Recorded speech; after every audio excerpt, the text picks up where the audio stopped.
So I'll convene our committee meeting. She's still, okay, I'm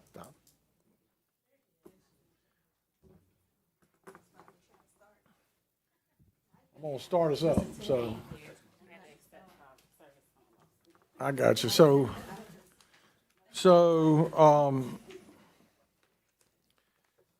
you need to call the roll, or can we just visually do the roll? Okay, everybody's here. So I tell you what, if there's not an issue, we'll just, some of the easy stuff, we'll just take it a little bit out of order. And that's not a problem, is it? We're still, because Ms. Sumter, was ended up traveling. We have deferred that until September. What was the general conversation on that going to be?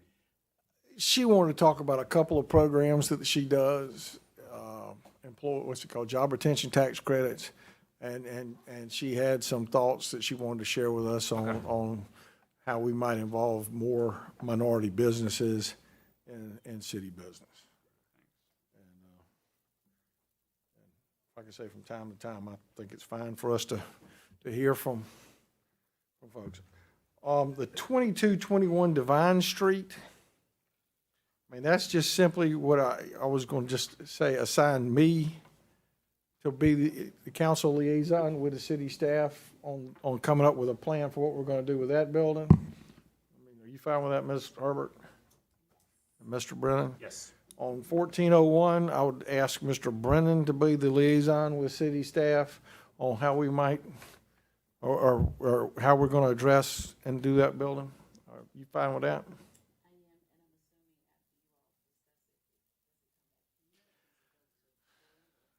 Yeah, let's talk process. I think this is a good jumping off point, this committee. Yeah, I think rather than having a committee of 7 on each one of these things, it works out better. And I would offer you the opportunity, and maybe me the same way, to just make the call whether it should go straight to council or whether it should come back through the committee. Right. I don't want to see us go too far down a path that, you know. Well, we understand that, number one, the committee doesn't have any authority to take any particular action, so it's going to have to go through council regardless. This is a good sounding board, this committee. That's right. Yeah. I mean, okay. So let's take, on the grease trap program, I just wanted to get that back out in front of us, and I would like to get, there's really not, I mean, unless somebody wants to talk about it, I mean, what I'd really like is to get a legal opinion that we can't do the rebate program, or get an ordinance that allows us to do the rebate program, because I really don't, I want to get out of the forgivable loan business. I mean, loan just has bad connotations. People have to put that on their financial statement. It technically could have a negative fiscal impact, even though it's not a big one. If somebody gets a loan, they don't pay it back. If we rebate from hospitality taxes, if something doesn't happen, the money, and it lets us frankly boost the rebate from a $5,000 loan to a $10,000 rebate. Mr. Chairman, did we leave this that we were going to look at what West Columbia's structure was? Well, that's what I was saying. There's really just hasn't been much movement on it at all.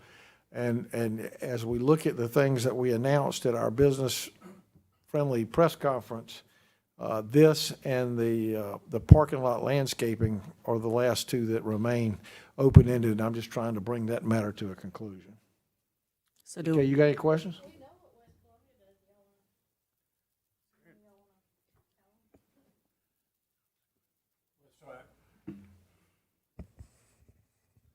Good afternoon. Just in terms of following up on what the modifications we made to the current program that we have now, which is a forgivable loan program, we've opened that up to any food service establishment within the city limits, whether it's new or a redevelopment or a reopening. So that has happened, and I know we've had a few conversations with West Columbia about what they're doing, and I would have to defer to TK about the legalities of the H-tax rebate, but we've modified the program. It's still the $5,000 cap or half, so we've made those changes and are implementing those, but we haven't moved to the rebate versus the forgivable loan, and I think that's what you're getting at. That's right.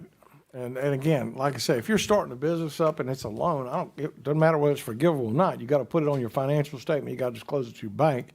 And frankly, it's, again, I would rather, and it creates risk for the taxpayers. And, again, I'd rather see it made bigger than 5, go to 10, and they do a rebate program where there is no risk to the taxpayer. So it really has no negative fiscal impact, and it doesn't require our small businesses in particular to put it down as a loan when they may need operating line or even a credit card for operating.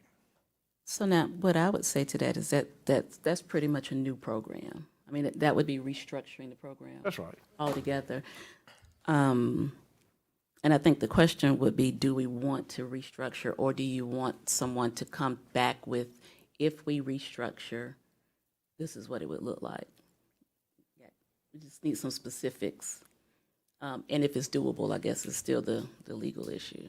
Because I don't know if I necessarily have made the decision that we need a different type, but I do think we need to see what it looks like so we can compare them. That's what I asked for. I think the framework of the program in terms of, how it's administered, coming applications and getting the word out can be similar. It's a matter working with our compliance staff on the water side and making sure that everything is, that it's the proper grease trap, and then giving them the applications and that sort of thing. It's how the funding piece works, and is it a rebate versus a forgivable loan program, and then the amount, the threshold amount. I think right now it's half of the construction value up to $5,000, the ceiling potentially raised to 10. So some of the bones are there for a program if we rework it. It's really a funding source issue. Can you just, Wait a minute. It's not a funding source issue. I mean, today you're taking money out of your budget to loan it to somebody. This, frankly, you would either do a rebate or allow them to fill out the credit on it. I mean, again, I think maybe he was future saying revenues. funding source. It's more of a funding source issue. Where, we wouldn't have money coming out of water and sewer, it'd be their that's what's feedback, yes. The source. As I understand then, so the rebate will come from the collections that they have after they've opened, and then we will rebate those funds back. So I will work with business license on how we track that. I've been working with Teresa Knox and legal to make sure that we can utilize hospitality tax in this way, which we believe, based upon outside legal, that we can do this. So I'll work with Kelly in business license. We'll put together kind of what we're talking about here, how that plan would look like. We'll have to put some whereases because it has to show that it's public use and that it's appropriate use for hospitality tax. So I'll work with Teresa Knox on that side of it, and then I'll coordinate that with Clint. So we should be able to have that back. If we're going to have a meeting in September, we can have it back before then. Will that work? And for the record, I'm glad you brought that up. In some discussions with Ms. Herbert, Mr. Brennan, and Erica, we will have a standing economic development, community development meeting the second Tuesday of each month, that if there's nothing to come before us, we'll cancel. So you can go ahead and put that on your calendars. And like I say, if there's nothing to come before us, so Jeff, if you could have something for us to look at on that UNTK for the September meeting, I think that would be good. Yes, sir, will do. And just for my clarification, so is this how West Columbia is doing it?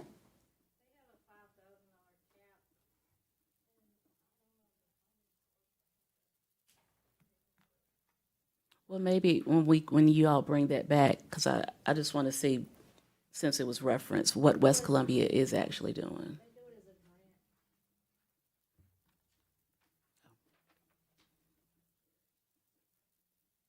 Like I say, this is just all about making it a little more business friendly and not making them disclose it as a loan. is this for new restaurants? Yes. Or is there's no way, unless a current restaurant wanted to upgrade, that they would want to even approach this? I would say to you, it's It's for the conversions that we want from retail to restaurants. anybody that's opening a new restaurant. New restaurant. Or I would say, and again, this would be staff make the call. You could, if they wanted, if I'm expanding my restaurant and adding a grease, I mean, what, I think what Clint would share with you is 15 years ago, there was no mandate for grease capture. This is a new cost and probably an appropriate cost environmentally that we put on hospitality businesses. And one of the things I think that's happening is twofold, is at new restaurants, small businesses in particular. I mean, I got an email from somebody this morning wanting clarification on what we were talking about, because the grease trap was gonna cost $25,000, you know, for an it was actually an existing church that was adding a kitchen to it. Now, here again, you know, this wouldn't have you know, if they're not collecting H-tax, there would never be a rebate. You know what I'm saying? But I mean, my point is just, it's way more expensive than I think people, I think this is the one thing that catches a lot of small businesses by surprise. And, Makes you scurry for that 20,000 to, makes you scurry for that extra 20 that you didn't know was coming. That's well, and then here's there's another example would be like the Palmetto Club down here on Sumter Street. When they renovated and added on the next deal, they had to put 2 grease traps in, $75,000 a piece. So I mean, this is not that big a deal for that, but for that small business person, it makes a huge difference. And I just, again, I'm just, you know, the pluses of a loan program are you get the money up front, you know. But I just, again, if it's a forgivable loan, I just like the idea of a rebate. And again, I'm not married to the 10. Again, if it's a rebate and you're getting 50%, say 50% of your deal back, capped at 10, I just think it will be a nice restaurant program, especially in some of our areas that, you know, where small businesses tend to struggle on these upfront costs. Yeah, and I can say that I can agree. Back in my OBO days, we had so many people who would buy properties thinking they were going to have a restaurant with the kitchen stuff that was there. And then when they realized they needed a grease trap, they had already spent all of their money, and they literally had to change the purpose of their building and just start catering. So it is a common problem, and we also have to educate folks before they're purchasing on what they need. All right, any other questions on that? Real quick, Clint, can you describe the staff, is this a staff process for the current loan program? What's the process and how intensive is it on staff? So from a Columbia Water standpoint, it's the initial contact and the sizing of the grease and approval of the grease trap. New making grease sure- trap. New or any renovation to Renovation, okay. existing. And then, because we've got folks that are grandfathered and we're trying to get them to upgrade if it's not up to standard and that sort of thing. We work with OBO on the commercial side of it. They're essentially the banker and handle of the loan process. So you've got OBO staff involved. Once we've reviewed the application. All the then loan folks are applications aware. are processed by OBO. Yes, sir. That's correct. Because we do loans. No, I was going to say because we do the forgivable loans. And audits and everything are continued by OBO, the upkeep of that loan to make sure payments are made and Yes, sir. when it's forgiven, it's proper notice. Is it drafted out of water invoices? Right now, there was an original funding source set aside of $100,000, I think about 2 years ago, whenever the program was established, and we've been drawing down off of that for the payments, and still have a decent balance in that as well, but it was initially funded with water and sewer dollars. Let's see, if we convert to a rebate, we would let you recapture that funding back into the water and sewer. I think last time I checked, it's been about a month. There was around $60,000 to $65,000 left balance in that. So we haven't had that many folks use it so far. That was going to be my other question. How many years have we had it? I want to say about 2 years, Councilwoman Herbert. I can get the exact date of when it was established. But, you know, we've had some challenges over that period as well that have slowed things down. So So about 7 or 8 maybe businesses? that's right. And originally it was established just for renovations and repurposing. That new restaurants coming in were not, new food service establishments were not eligible. And they are now under the existing program and I think would be under the rebate. Gotcha. All right, so, and you'll bring it back to the September committee meeting. Perfect. All right, Jeff, I'm gonna turn it over to you now.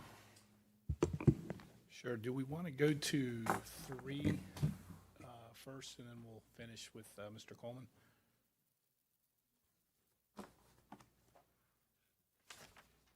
So just quickly, I think everybody knows that Melissa Lindler, who is Director of Office of Business Opportunities, resigned a few weeks ago to take advantage of some other opportunities, and we currently have put Aisha Driggers, she's been here 8 years, she was the deputy of the department. She is interim, and we will leave her as interim for a period of time until we decide otherwise. Any questions? Are you, as part of this process, will we take a look at maybe creating a procurement group that includes OBO and all procurement so it doesn't move from one department to the other? I know that's being discussed. We're in the very final stages of disparity study and want to get the results back from the disparity study before we take any action of how to make changes to the organizational structure.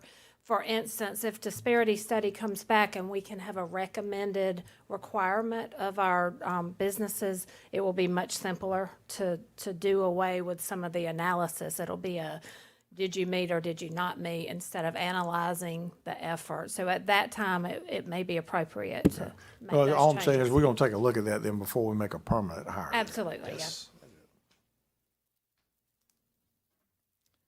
Thank you. And our final item is item 2, Columbia Economic Development Department Action Plan.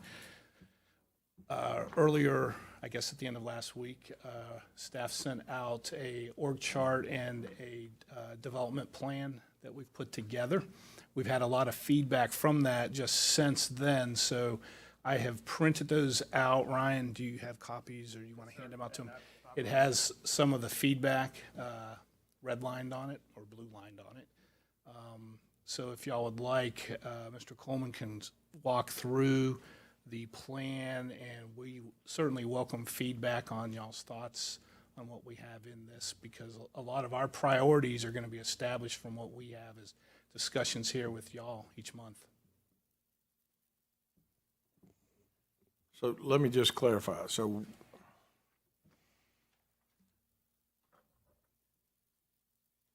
you want to go through this today, and then what would be you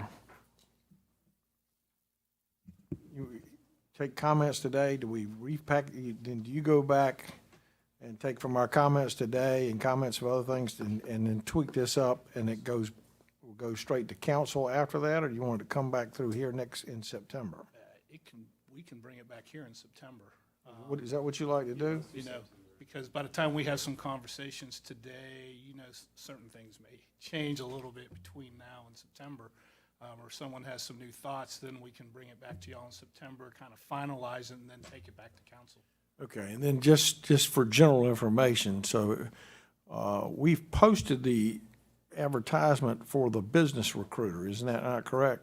So going through this will not have any effect on I'll make sure it doesn't impact negatively the hiring of that staff person. It will not. The budget that y'all approved this year had the funding for different roles in there, so we're good. This will not affect that. I've checked the agenda. This is not on, there's nothing on the public website right now that even discusses what you guys are talking about. The public has not had an opportunity to see what you put together. Is that the way y'all are going to conduct business now?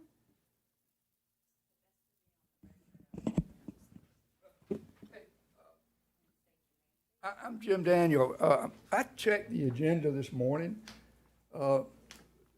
This is, whatever y'all are discussing has not been posted on the city website. There's been no public review of this document as far as I can tell. Is that the way y'all are gonna be operating now?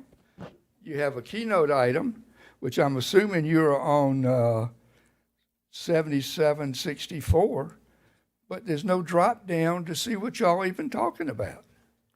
Mr. Daniels, this is a committee meeting. There is no quorum of city council here. I understand that, but if you And, guys are gonna and have a I'll- discussion and possibly refer it to city council, it needs to have some public debate before you ram this through.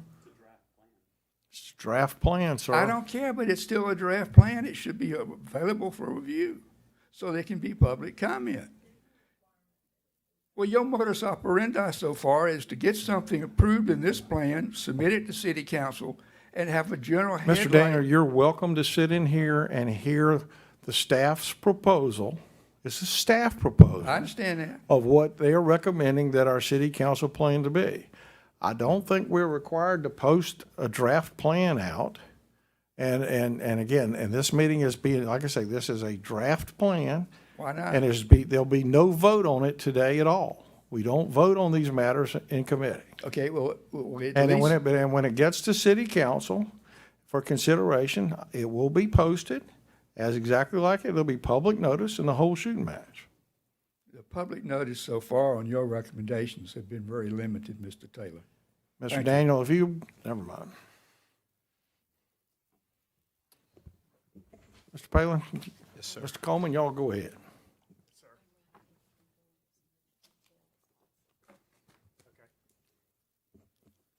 All right. Good afternoon, everyone. We have been working to put together a plan for the upcoming year for economic development. What we wanted to do was sit down and take a fresh look at our economic development efforts and try and capture some of the priorities of City Council. I know what we have here, a lot of this is based pretty heavily on what came out of the City Council retreat from earlier this year. So there was a whole dedicated, section around economic growth. And so what we've tried to do is take a lot of the feedback and comments around that, some anecdotal things that we have heard from y'all over the past few months, and support that with, some additional elements out of our economic development plan and work, and create something a little more comprehensive. We really wanted to take time and get your feedback on this and make sure that we're tracking in the right direction, and that, as we work on these initiatives going forward, that we're keyed in on your priorities. So as you'll see, the goal that City Council set forth is right there at the top for economic growth, verbatim. Moving down into that, business-friendly improvements is the first section that we wanted to focus on. Item number one involves creating a structure for business feedback on improvement initiatives. We had previously, as a staff, done some roundtable meetings where we brought in developers, commercial brokers, and business association groups, but wanted to look at an alternative structure where we just had a singular business advisory group as well. So we've got a model that we've used before this, but we've heard a recommendation about creating an advisory council and maybe having more of a mix of that, of people that would come in and meet with us every other month or quarterly, and help us really provide some of that tactical feedback from on the ground. What's happening out there in the business environment right now, and where does City Council need to be focusing priorities on the next wave of changes, be it, next grease trap improvements or parking adjustments, whatever that business-friendly 2.0 may be. So do we give input or? Sure, this is an open discussion. So I agree with that, but I also want us to consider the several other groups that we have meetings. So we have the Mayor's Minority Business Advisory Council. We have some of the ones, MPP Advisory Council, which are specifically people, some of them are specifically businesses that do business with the city. But I do see this one as a different one dealing with development. Well, truthfully, this is more of a ex officio, not an official committee of the city. It's kind of, I think the concept there was to, And again, like, say, for example, the chairman of the Minority Advisory Board that you just mentioned would be a person that's part of this group. It's just, again, and this, I don't think we're even thinking about appointing these things. It would be more like the Economic Development Office assembling a group of business folks that would kind of be their kitchen cabinet advisory group, that they would sit down and hear, what are the issues you're facing in the city of Columbia right now? Or what are you seeing in other places? It may be very well where you're getting input on what kind of businesses that are hot out there in the market right now that we ought to be going and recruiting. It's just really a dialogue more than anything else. So, Ryan, would this be similar to the old business and retention program? No, ma'am, this would be more of a committee structure. Business retention work will still be done, but that's kind of individual one-on-one meetings with local businesses. This doesn't replace anything that exists. This is more or less Ryan's development group and business group that gives him input on just almost like a coffee club more than anything else. Yeah, our developers group met about 3 weeks ago to kind of give us the feedback on the business-friendly improvements that we've done. Good feedback, and, things that they keyed in on was, continuing to focus on the parking, and they like the idea of expanding the grease trap program because those costs are escalating for businesses. And I would add, it doesn't really replace any of the other groups that you brought up. Ryan and staff will still attend those meetings, because those are very good meetings for us to obtain additional information, bringing it out. And I think what the councilman mentioned, bringing in some of those as members of this type of advisory board will be a real plus as well. Yeah, I think so. Okay. So we will shift to looking at an advisory board type program. And then one more question. How will the folks be chosen? How will the people be chosen? I think we'd like a good mix, well-rounded, so obviously we want, some developers, some presence from commercial real estate. I think we do want existing business owners of different types and natures, so small, medium, large. And even from different neighborhoods. I would suggest that you would basically pick your group.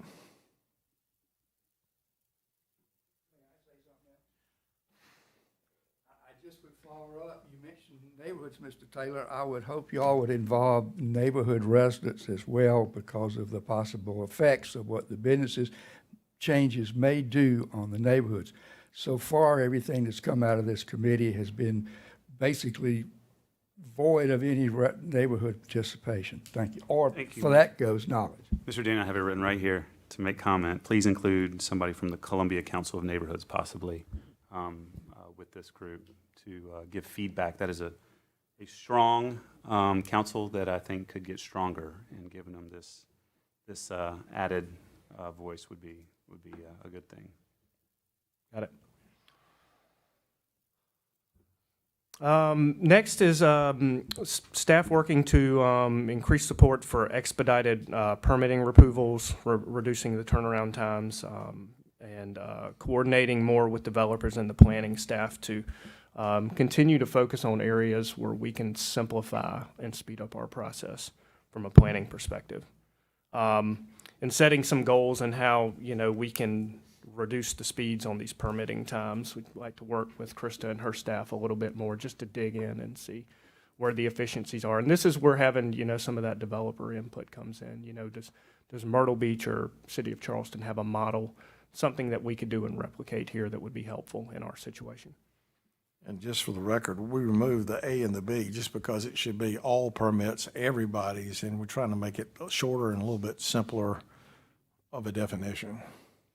And then just for my clarity, but ultimately, this is something that has to be done through Krista's department. I just want to make sure we're not giving economic development the responsibility of making sure it happens, but I guess Correct. giving the feedback, giving them the appropriate feedback,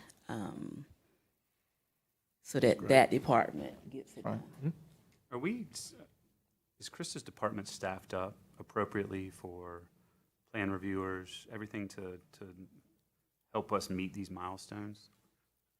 Well, and that's part of the process. I know we had some retirements. If we're not, then that would be one of the recommendations that comes back, that we need to fill those spots. again, this is just, like I say, how do we create more predictability on the timing and permitting of projects here? So, yeah, I understand what you're saying. This is a general snapshot. Digging into the actual process, tightening up the timeline is a work in progress. That's right. Okay. That's all it is. I was going to say too, but I would note that the validity of that question is, because if they aren't staffed up, we're going to have a hard time trying to hit these Well, numbers. that's where you come back with a recommendation that in order to do this, we need to add, it may be one of the things is you need to add staff. And then we can make the decision whether or not, the budget allows for it or doesn't allow for it or what we want to do. That's right. Yeah. And I think when we have, right now, we have our project manager that works on a lot of new ones coming through, so when he sees these things, we also, he talks to me, to Missy Gentry, to Ryan Coleman, to others, so as we recognize these, I think I don't want anyone to think we're doing this in a silo, so if that is, staffing is an issue, we'll know that, and that's some of the things that we can have that discussion and actually see the effects. So we're kind of putting the effects if there is a shortage of staff. So I think, I don't want anyone to think Ryan and Greg and others are just doing it in a silo. We'll be working with other staff to fully understand what's going on. Because it would be kind of useless for us just to make kind of a blind statement to y'all and then find out there was something different that we could have improved before we even bothered to bring it to you. And maybe we'll come back. Like I said, the key word there is goals. I mean, we could come back and the bottom line could be if somebody wants to build a 20-story building, you can't get a permit in 90 days. I mean, it may take 6 months. But it's just kind of setting some goals and seeing what we can do on it. And it does. I would also add that goals, I have already seen it in action through even like through procurement and others when we put timelines and things like that on there. It makes people very aware. So if we do have some areas that bog down, it's easier for us to identify when it happened, what caused it, and how we can correct it so it doesn't happen in the future. So, quick question, do we already know the permitting approval times for small, medium, and large? Or how did we come up with these goals? Those are just recommendations at this point. We kind of arbitrarily pick some time frames for small, medium, large. I think we do need to sit down and see where we're at now and what our aspirations need to be from a timing perspective. There's one thing I would add there would be on it would be really cool at some point in time if we had a permit desk where if it's a small business that has a non-structural, non-mechanical permit need that you could walk in and walk out with a permit, So just kind of keep that in the back of your mind. It's really just to study our permitting process more than anything else with some goals of how we can bring a little bit more clarity and when you can expect to be permitted and things like that. And so we do know for a fact that right now we aren't hitting these goals. What now? We do know right now for a fact that we aren't hitting these goals. I would say on some we are, most we aren't. Okay. And then the last thing I'll add, are we also considering technology to help us be more efficient? That's got to be part of the recommendation. Absolutely. All right. All I know to say is make sure we're considering technology. Okay, Ryan. Next, relocation of the economic development staff to City Hall. This will also be something that will help speed up the decision making. We do see lags when we need input from key decision makers, and it'll be a lot easier to expedite those conversations when we're crossing paths more often. So, looking forward to that. And then finally, I'm sorry, give me an example of, give me an example, I'm just curious, of where it's been difficult to get to decision makers. Well, it's just a time lag. I've got a letter of intent right now that we're working on for the former hydrogen fueling station. There's a local company that would like to repurpose that. We've talked with the mayor about it. He's verbally in agreement. We've got the LOI. I just have not been able to connect with him to get that signed at this point. And were we up here and seeing him on a day-to-day basis, we probably could have kind of handed the paper off a little quicker. And let me add to that. I mean, it saves us money, number one, but if the mayor, if there's a question that needs to be answered by the city manager or the mayor, I think it's really cool to be able to take the prospect straight to the mayor's office or the city manager's office. I don't think we gain anything by being in what used to be called the AT&T building.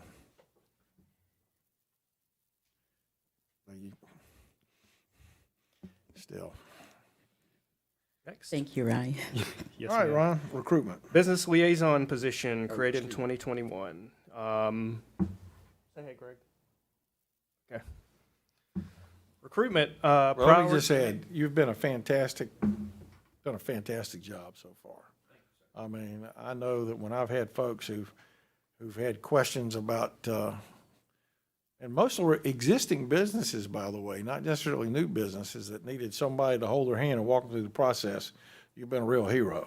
And I think incorporating you into the economic development side will be one really good thing. And hopefully, in short order, we need two of you. So keep up the good work. You said it goes to everybody for the planning. Goes to you, and then you spread it to planning, to Jeff, to everybody as far as what he's hearing out there. Pros, cons, inefficient, efficient, what we're doing right, doing wrong. I think it channels through different places depending on if it's, something that needs, Jeff's attention or my attention, Missy Gentry. Do you have a rolling summary? Like if we wanted to just look back at the last year and see what the temperature of comments was 6 months ago. Are they getting better? Yeah, we could capture that, and that's something we're working to do more from here on out, is make sure that we're getting that anecdotal feedback, taking the time after we resolve an issue and understanding what was the economic impact, what. Exit interview. Yeah. Right? Yep. And I had made one note under business friendly improvements, and I had written down to be an advocate for business and keeping the city manager and staff apprised of issues that are affecting business and things in Columbia. I mean, Yes, sir. I think whether we want to put this in the plan or not, I do think that it will be the responsibility of the ED manager to make sure we're aware of issues that are popping up and stuff like that. Definitely reoccurring problems, like something, if you see something as a trend and That's we right. realize we need to make a change. That's right. For example, would be like, and something that I think we've remedied with Clint's assistance, but like if that original water and sewer expansion fee was stopping things down in 5 Points. I mean, we got to have somebody in the field that comes and basically makes sure that we're aware. Hey guys, this is something that's keeping business from open. You may want to take a look at our ordinances related to that. That's just, again, it's just kind of a duty of the manager. So Yes, sir. if you might just add that in as a number 5. And I will say, that's a good point, Joe, Councilman Taylor. Joe's fine. Well, no, because, so when I was in OBO, we would get tons of complaints about different offices, and I would say, you have to talk to that department head. And I think a lot of times they considered our office, they wanted our office to be like their advocate with another department. I don't think we did a good job at that. So in that, I'm saying make sure you include OBO too, because they get tons of complaints. Absolutely. Yeah. Absolutely. Not complaints, but just to make sure you're hearing all the issues. But if we can find a better way to work together to address things, I think that would be positive. Yeah, and I think a lot of people are just looking for information or an update. I think a good degree of what we see is, sometimes there's a critical statement, but a lot of it's just, hey, I've reached out. Where am I at in my process? That's right. Okay. Moving on to recruitment, so prioritizing the importance of our urban development targets and new capital, and we created a list and have kind of refined the verbiage on that list to be reflective of, restaurant, retail, hotels, urban residential opportunities, and corporate back office. Let me make it just a quick comment on that, just for the so. I haven't been the Secretary of Commerce way back when. One of the things that we see a lot of times in the state of South Carolina is we are all buffalo recruiters, we used to call them. That's big deals. Everybody wants to go get the big deals. And I would tell you, for the most part, when we talk about economic development across the state, we talk in terms of manufacturing and distribution, things that you really aren't going to find in downtown, in downtown Main Street or in our suburban areas. And frankly, the county is really kind of leading the charge on the manufacturing side and the regional alliances. But I don't think anybody really in the state has paid much attention to recruiting what I consider to be urban types of operations, shopping centers, retails, grocery stores, doctor's offices, hotels, retail, urban residential units, building the population of our city center. And so and I would just kind of as an aside say that the best thing the city of Columbia can do to encourage, Buffalo projects in and around our city is to create a vibrant city life. A city that's clean, that's beautiful, that's exciting, has things to do. So that's why what we're trying to do here a little bit is make it intentional that we're going to look for things that you put in a city, not necessarily airplane manufacturing plants.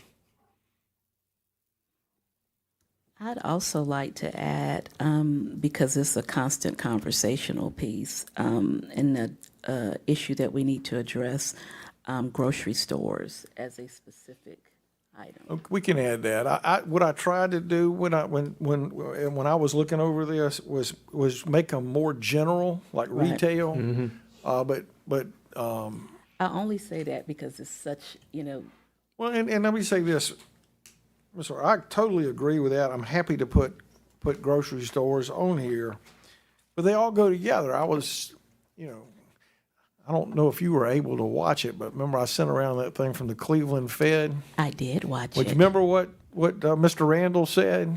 It was very, very telling. He said, if again, part of what you have to do, if you want to overcome food deserts, you got to recruit housing.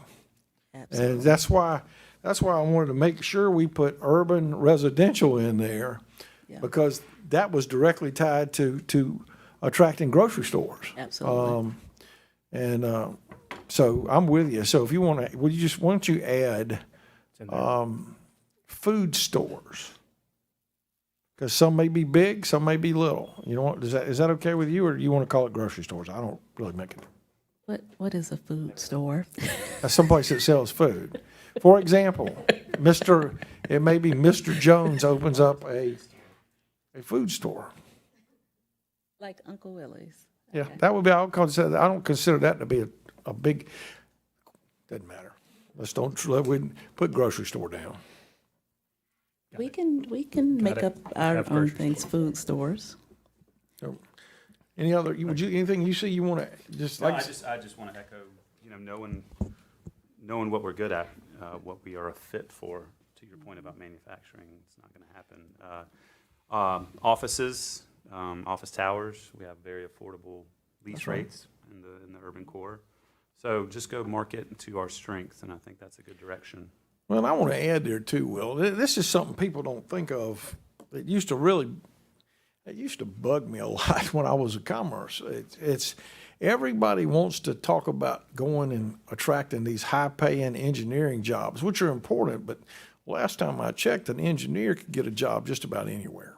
And one of the, These days. yeah, well, but one of the things we don't think about that I think is important for us as a city is how about some of those hard-to-employ folks? Whether it's a hotel and restaurants that they can ride to. We got a heck of a bus system here. Right. and, you know, where you don't need a car. You can get on the bus and ride to work and ride home. And that's why I think it's really important for us to not singularly think about high-end corporate stuff, but to think about the things that because everybody deserves, in my opinion, everybody deserves to have the ability to get up, go to work, feel like they're making a contribution, you know, and go home and take care of their family. And it shouldn't be just for the high-end folks, it should be for everybody. And that's why we want to kind of make a focused contribution on some urban type stuff too. No, I totally agree with you. A lot of folks who are working pretty hard, I really want them to be able, if they work in the city center, to be able to live in the city and not have to travel 45 minutes. That's right. You know, to get to where they have to work. I think that's very critical. So. Okay, Ms. Moore, let the record show that Ms. Herbert totally agreed with me on that. All right, Ryan.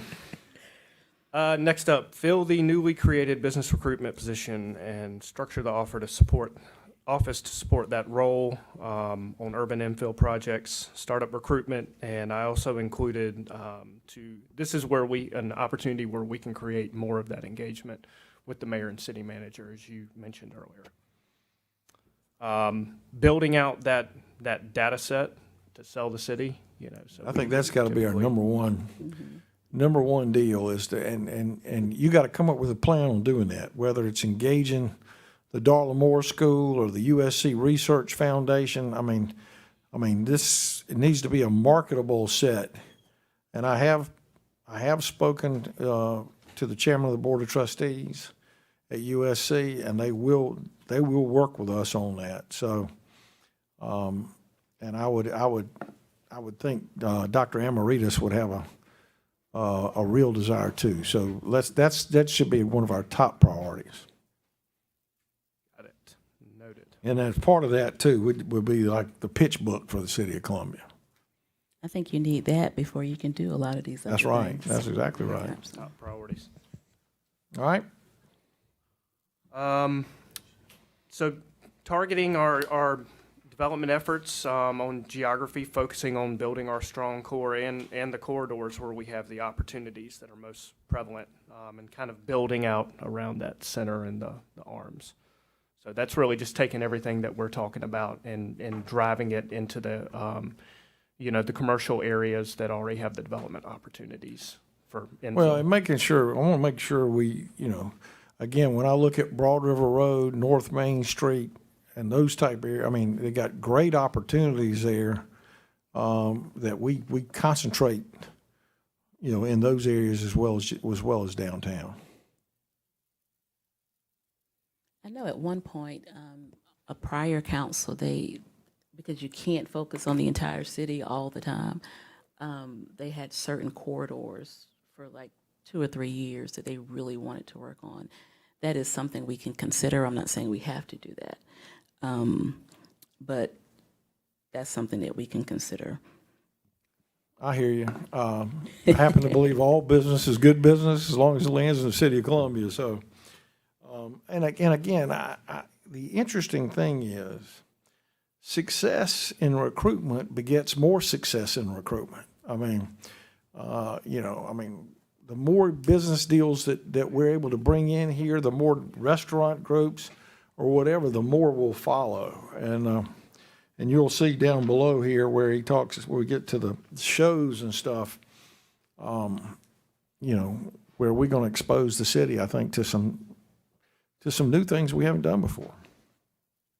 Yeah, and we've certainly seen a lot of interest. I mean, the fact that we've had 35 plus businesses open is already creating a lot of new interest and opportunities. So, as you said, we need to continue to build upon that and capture that momentum and drive it. Absolutely. All right. Leveraging USC and our other local colleges for recruitment opportunities. So getting, all 6 of our universities in the game. We've already had interest from companies that look here and want to engage with internship opportunities. It's a good stepping stone for them to get in the door. And so we want to, cultivate and grow and build off of those efforts. the talent's really what drives the equation these days for these projects and office locations. Well, Ryan, I'll tell you, I think that's, when I think about selling Columbia, I think the fact that we have some 55,000 college students here is one of the assets that we have that other areas in South Carolina doesn't have. And selling, I'm talking about all of our, Columbia College, Allen, Benedict, the technical colleges, USC. I mean, I was shared with somebody earlier today, if you're having to recruit across the nation to fill your workforce, you come to Columbia, South Carolina, you can recruit it down the street. So I think that'll be a big part of our data set that we sell. And I would tell you that one of the struggles that I've heard from the university over the years is finding intern opportunities for their students. And I imagine Benedict and Allen and Columbia College are the same way. And I think at some point in time, for us to serve as a liaison or as a depot, for lack of a better description, for matching Columbia businesses up with these intern programs, I think is something that could be huge for us. Yep, we're doing it right now. We identified a company, Auto Owners Insurance, out off of Lake Murray Boulevard. They employ about 65 or 70 people. They have a good relationship with the Moore School. We've already connected them with Scott Adams at CIU Sure. and Tracy Dunn at the Benedict Business College, and they are interested. All right. Moving down, number 6, recruit new capital, pretty self-explanatory there. Number 7, 2022, so these are just a couple of targeted conferences and trade shows that we listed that will run through the end of the year. These are primarily associated around the urban residential. ULI's got a couple of meetings in here, a couple of retail conferences. The ICSC, their smaller regional conference that they do, is here in Atlanta because they won't have their big show till May of next Las year. Vegas is when? That is in May of 2023, probably second or We third need to week. get that one. And the city manager's going to shoot me for saying this, but we're very fortunate. We have an attractive city manager and an attractive mayor. Incorporating them into the attendance on these shows, I think shows very well for the city of Columbia. And I know they don't like to travel somewhat, but I'm just telling you, we go to Las Vegas, you've got your city manager or your mayor with you. It's a differential maker when you go down these lines. While Senator Graham doesn't quite make the presence that our city manager or our mayor does, it was a big impact for us to have him with us at air shows. It just makes a difference.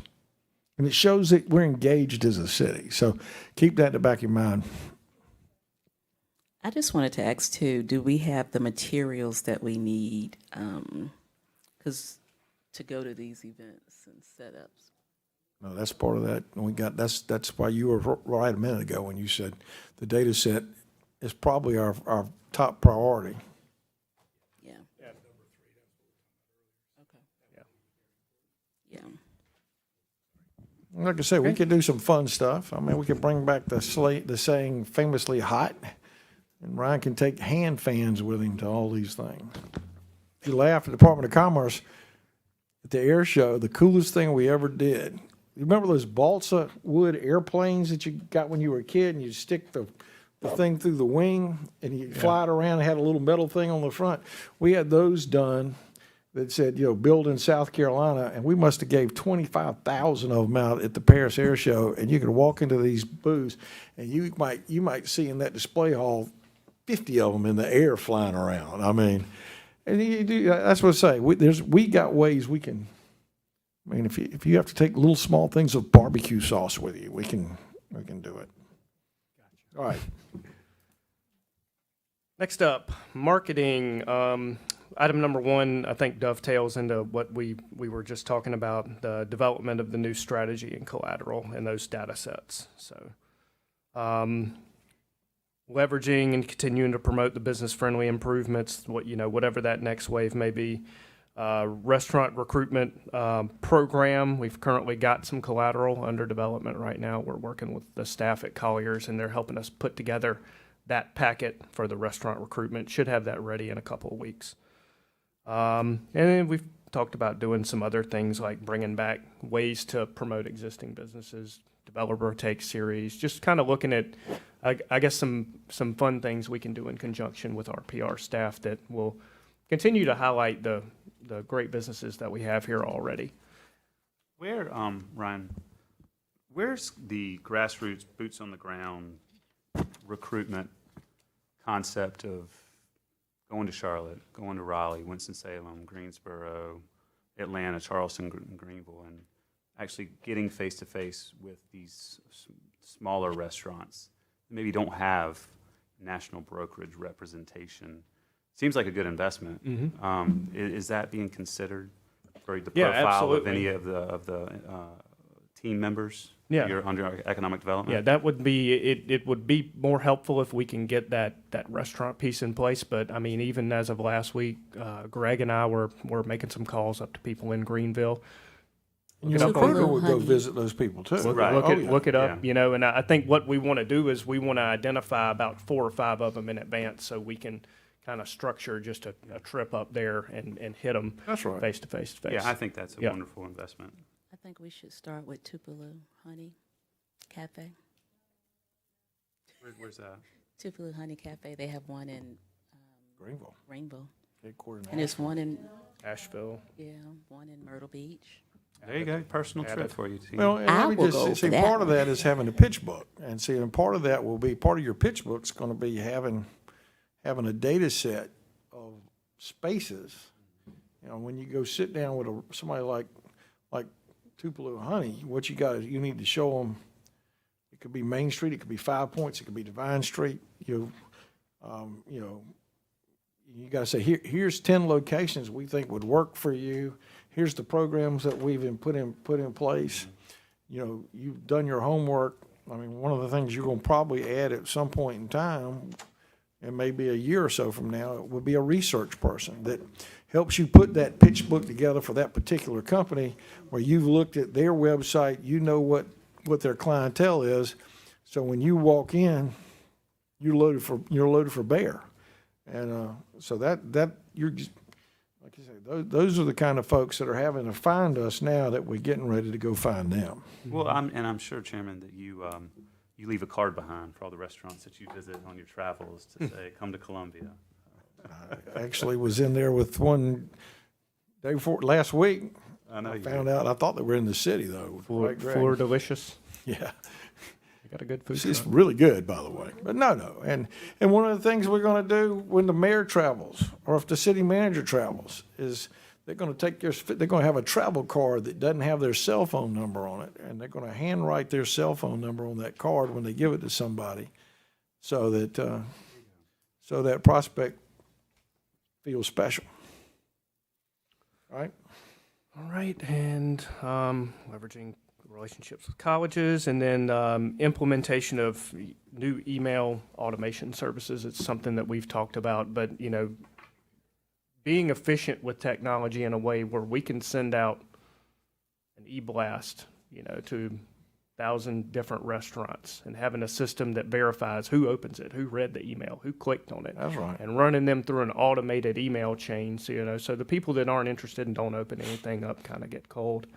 And the folks that are engaged, you know, that system tells us, hey, you need to reach out to this person. They've been very engaged with your emails, and it's time for a face-to-face conversation. All right. Moving on to entrepreneurship, technology, talent, and innovation.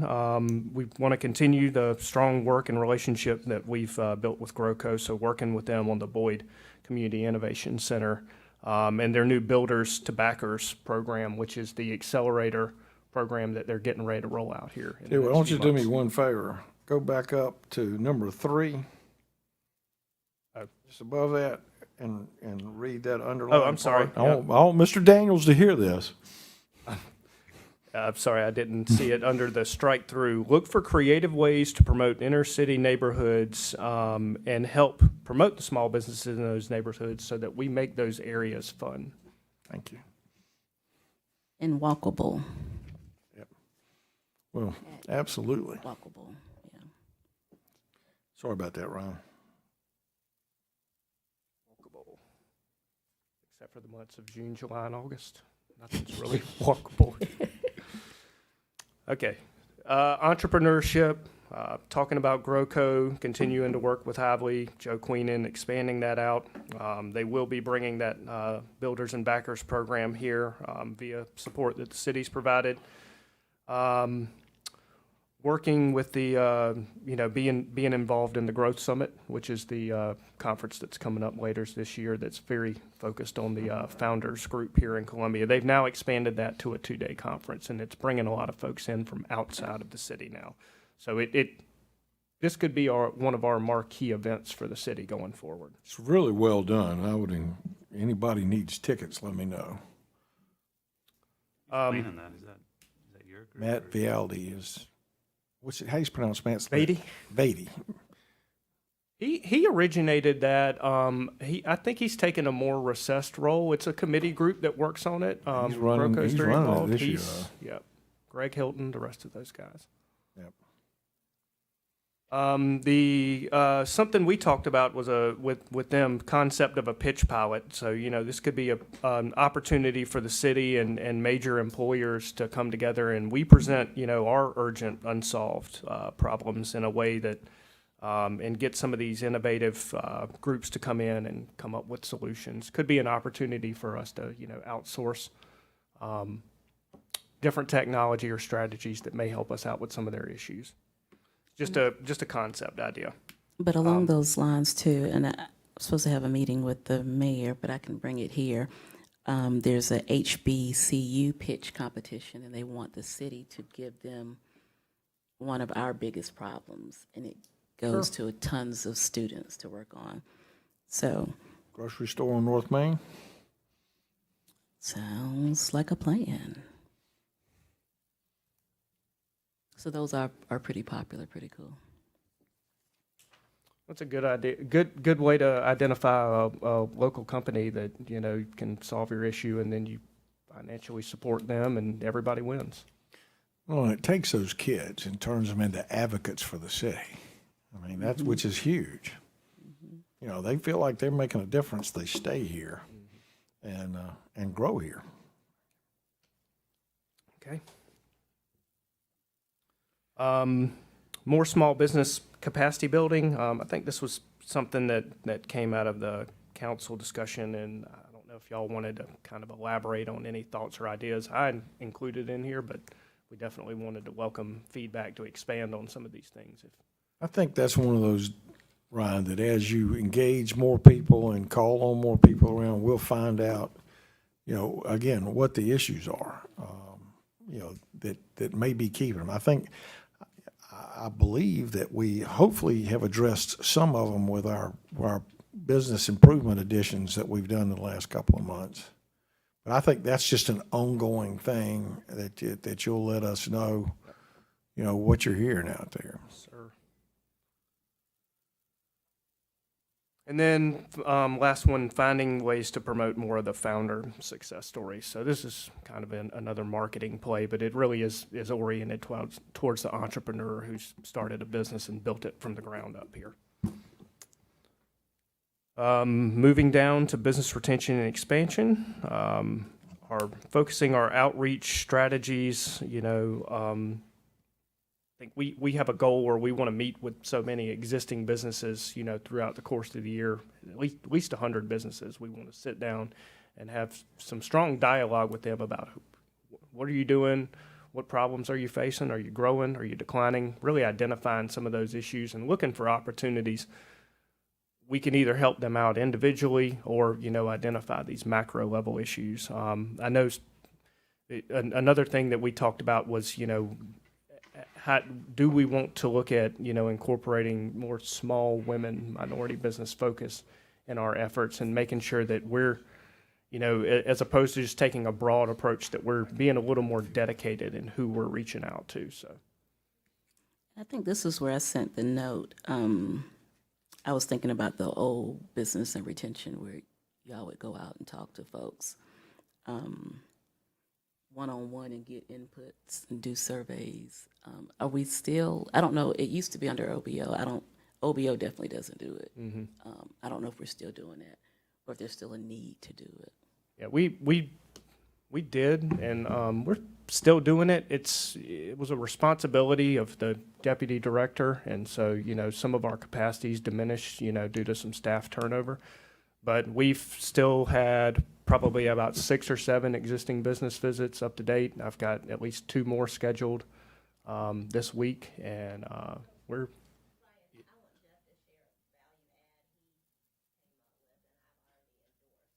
So, yeah, so some of the, for existing business and just reaching out, some of the things that that Ms. Wilson and I have been talking about is even senior staff periodically, you know, it might just be one business a week, but if I go and visit one business a week, that's 52 businesses a year.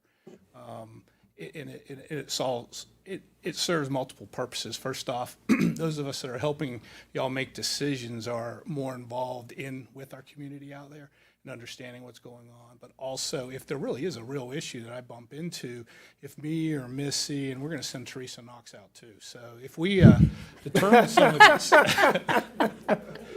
But seriously, those are the type of things I think that as we hear it as well, those are things we can help with. But I also think it's good for our community to see us not just sitting here in City Hall, but also out and interacting with our local communities. I regret in my years here, I have not spent more time out and about. I feel like sometimes I'm being more the fireman to do things, but I've got to make a concerted effort to get out. Jeff, I think that's a spectacular deal. I think when the senior staff went and visited Asana and Eden's, I mean, it made those businesses feel appreciated, and it was, I think, really a learning process for us. So, Ryan, I think that's fantastic.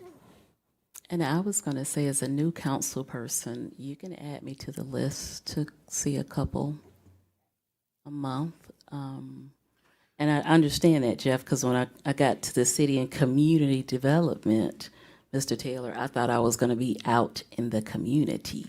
Well, you do But I know was what behind my desk. you know what the 10 most feared words to hear from a business are, don't you? I'm from the government, and I'm here to help you. Yes, Okay. but please include. That's a great idea. Let's make that happen. I mean, and it doesn't have to be overwhelming, Jeff. One a week might be a little bit much, but I think one, you know, if you got 10 senior city staffers and each one visits makes at least one visit a quarter, that's 40 businesses, big and small. And but I think that's one of the better, cooler ideas I've heard in a while. So I'll just pursue that. And we'll be able to incorporate that with some of our normal workflow anyhow. Someone like Clint Shealy is often meeting with people for various Understand. other reasons anyhow. So Okay. And I'm sure hadn't had Henry as lunch well. yet. Roll on. next item, the support for the council in the process of finding solutions. I mean, that was really captured out of the overall plan, and a lot of those items are underway via the Tax Modernization Committee. So we kind of struck that portion out. And then finally, moving down to, you know, measures of success. So how are we gauging the impact that this is having through the year? So we're looking at our growth in business licenses. That's I thought that would be a good way to track small business success. Yep. The number of announcements, new jobs, capital investment. We should definitely be putting that out there, and that's a great marketing promotional tool, along with the, you know, like the 35 businesses that have opened up. That speaks volume.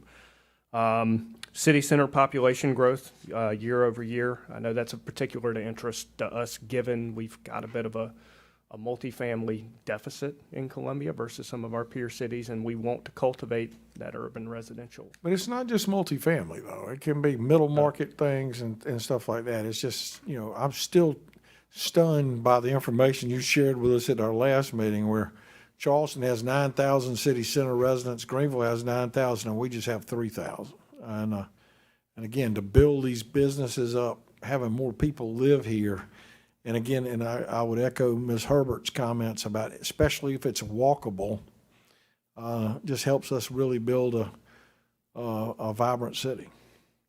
Yes, sir. And then finally, increased city revenue streams, property tax as accommodations tax. A lot of this information we already track on annually, so we just need to start looking at year over year and making sure that the growth is there. That's right, and, you know, and we just want to make sure that we're growing our tax base and growing our revenue streams, and, because the more we do that, the less it costs other people, and, so thank you, I think that's very, very well done. Thank you. Ms. Herbert, you look like you have another question? Yeah, one question I did have, just going back to the question of growing the tax base, is annexation.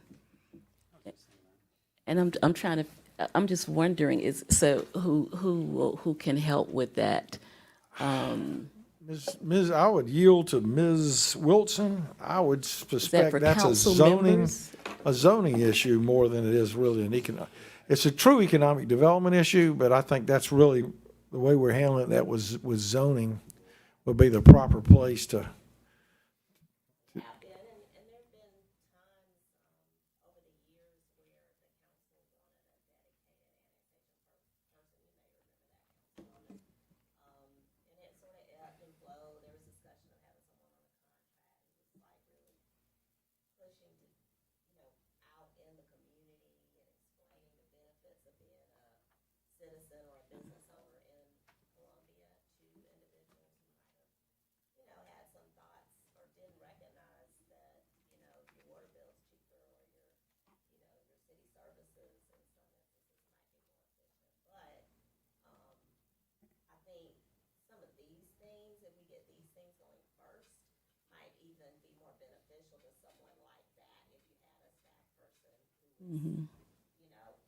Telling the story just like we're Right. trying to get to the story to tell. So, Missy, did you want to add something? We do have an annexation coordinator who just Right. needs to play different directions.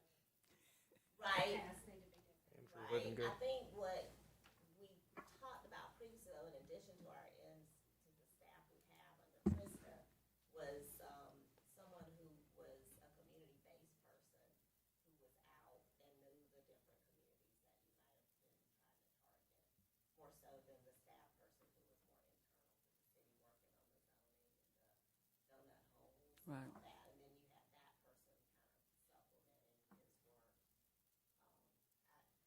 We've looked at it before. I Not like this idea Yeah. of moving some of this forward. First, I think it would make their job easier. Well, that's what I was about to say, because I don't want to add anything to this year, but next year, I think right now we wait for people to come to us and say, I want to be annexed. But I think that if we could set some goals for properties that we want to get annexed, or particular areas that we want to annex, and I mean, council members can also help with that too, but I think we have to go from, in order to grow that tax base, go from just waiting for folks to come and start pulling folks into the city. Well, I think to your point, I think over the next 18 months, we're going to see a good case study organically of the Garner's Ferry corridor. Mm-hmm. We've annexed a lot of acreage out there that's going to have a commercial front, residential in the back. And just to see how maybe that triggers, folks that have been on the fence, neighborhoods that have been, anti-annexation. Now's the time. So Yeah. It'll be interesting to see.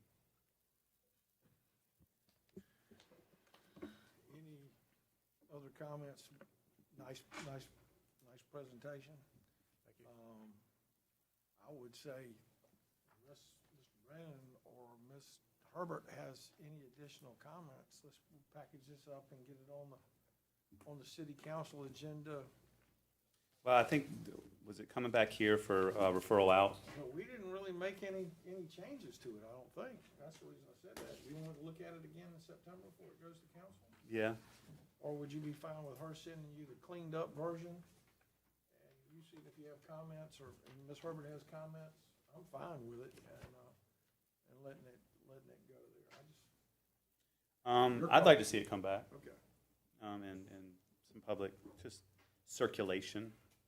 This is something that I think, People alive. we've talked about for a long time, knowing what we're good at, and when it comes to business recruitment, and so I think that's a good path forward.